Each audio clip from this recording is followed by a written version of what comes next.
Once I will tell you one incident. ఒక సందర్భం చెప్తాను మీకు. That is the mind of Jesus. యేసు ప్రభు యొక్క మనస్తత్వం అది. Brother Bakshi had come to Kurnool. బక్సింగ్ గారు కర్నూలుకి వచ్చారు. Elders of the church and Brother Arvindam went to see him off at Kurnool town station. Kurnool town station లో బక్సింగ్ గారిని సాగనంపడానికి అరవిందరం గారు సంఘ పెద్దలు వెళ్ళారు. They were all waiting. వాళ్ళందరూ ఎదురు చూస్తున్నారు అక్కడ. I was in Kurnool in the college, but I did not go that day. నేను కూడా కాలేజ్ లో కర్నూలులో ఉన్నాను కానీ ఆ రోజు వెళ్ళలేదు. They were all waiting for the train. వాళ్ళందరూ ట్రైన్ కోసం ఎదురు చూస్తున్నారు. And then one man comes. ఒక ఆయన వచ్చాడు. One person in the church. సంఘంలో ఉన్న ఒక వ్యక్తి. Somebody gave a lot of key. Gramophone ఇస్తారు కదా key. గ్రామ్ఫోన్ బాగా తిప్పారు ఆయన. ఏమో చెప్పారు. Then he went. వచ్చాడు. And scolded Brother Arvindam. అరవిందరం గారిని ఆయన తిట్టాడు. ఆయన మీద అరుస్తున్నాడు. And also gave him a big slap. ఒక చెంప మీద ఒకటి కొట్టాడు. గట్టి కొట్టాడు in the presence of Brother Bakshi. బక్సింగ్ గారు కళ్ళ ముందు ఆయన కొట్టాడు. And also his son David was also there, well grown. ఆయన పెద్ద కుమారుడు డేవిడ్ అని ఎదిగిన కుమారుడు కొడుకు ముందు కూడా కొట్టాడు. Nobody responded.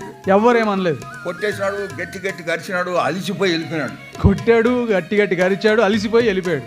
Bakshi did not say a word. So Bakshi గారు ఏమీ అనలేదు. Nobody talked. ఎవ్వరు మాట్లాడలేదు. Train came. ట్రైన్ వచ్చింది. Brother Bakshi offered a prayer. సౌర్ బక్సింగ్ గారు ప్రార్థన చేశారు. ఎలాంటి ప్రార్థన? సమయోచితమైన ప్రార్థన. అప్పుడు ఎవాంజలిజం చేస్తే ట్రైన్ వెళ్ళిపోతుంది. ఎక్కువ చేస్తే ట్రైన్ వెళ్ళిపోతుంది. అంత సామాన్యం ప్రార్థన చేశారు. ట్రైన్ ఎక్కి హైదరాబాద్ వచ్చారు.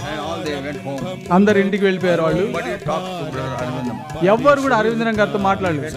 ఆయన ఇంటికి వెళ్ళాడు, ప్రార్థన చేశాడు, బైబిల్ తీశాడు, ఆ ఇంటి సోదరుడి ఇంటికి వెళ్ళాడు. కొట్టింది ఎవరు? ఆయన ఈయనను కొట్టాడు.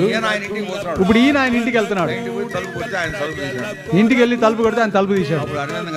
అప్పుడు అరవిందర్ గారు అన్నారు, అన్నా కోపం తెప్పించినట్టుందన్నా, నేనే మీకు ఏదో కోపం తెప్పించినట్టున్నా అన్నా, నన్ను క్షమించండి అన్నా అన్నాడు. నన్ను క్షమించండి అన్నా అన్నాడు. ఆయన కాళ్ళు పట్టుకొని ఏడ్చినాడు. ఆయన కాళ్ళు పట్టుకుని సేవకుడు కాళ్ళు పట్టుకుని ఏడ్చాడు. కొట్టింది నేను, ఆయన క్షమాపణ అడుగుతున్నాడు. ఇదేంట్రా నాకు అర్థం. యేసు ప్రభు యొక్క మనస్తత్వం. ఒక మనిషిని ఆ రీతిగా ప్రేమించాలి. అంతవరకు ఆయన వాళ్ళని మనం ప్రేమించాలి. వాళ్ళని ద్వేషించనివ్వండి. వాళ్ళు మనకి విరుద్ధంగా ఏదైనా చెప్పనివ్వండి. మనకి అసౌకర్యమైన పరిస్థితి ఏదైనా కానివ్వండి. Love them more. ఇంకెక్కువగా వారిని ప్రేమించాలి. Pray for them. వారి కొరకు ప్రార్థన చేయాలి. ఎట్లా ప్రార్థన? उनको छोड़ो फाड़ो वो करो ये करो ऐसा नहीं. Lord be gracious unto them. ప్రభువా వారికి కృప చూపించు అని ప్రార్థన. Lord help them. ఓ ప్రభువా వారికి సహాయం చేయి. If you pray for them like that, ఆ రీతిగా వారి కోసం ప్రార్థన చేస్తే నీ పక్షంగా దేవుడు పని చేస్తాడు. There is a famous saying. ఒక గొప్ప పేరు ఒక నానుడు ఉంది.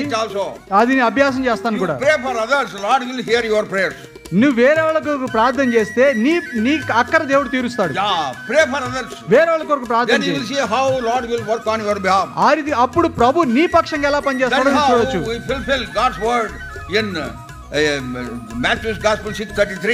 ఆ రీతిగా మనం మత్తయి సువార్త 6:33 రాయబడిన మాటను నెరవేరుస్తాం. ఏముంది? Seek ye first the kingdom of God and his righteousness, and all these things shall be added unto you. ఆయనకు రాజ్యమును ఆయన నీతిని మొదలు వెతుకుడి, అప్పుడు ఇవన్నీ కూడా మీకు అనుగ్రహించబడతాయి. God will do wonders and miracles. దేవుడు అద్భుతాలు ఆశ్చర్యాలు చేస్తాడు. So in faith you should grow. కాబట్టి విశ్వాసంలో ఎదగాలి. Day after day your faith should be increased. మన దినాలు గడిచే కొద్దీ మన విశ్వాసం ఎక్కువ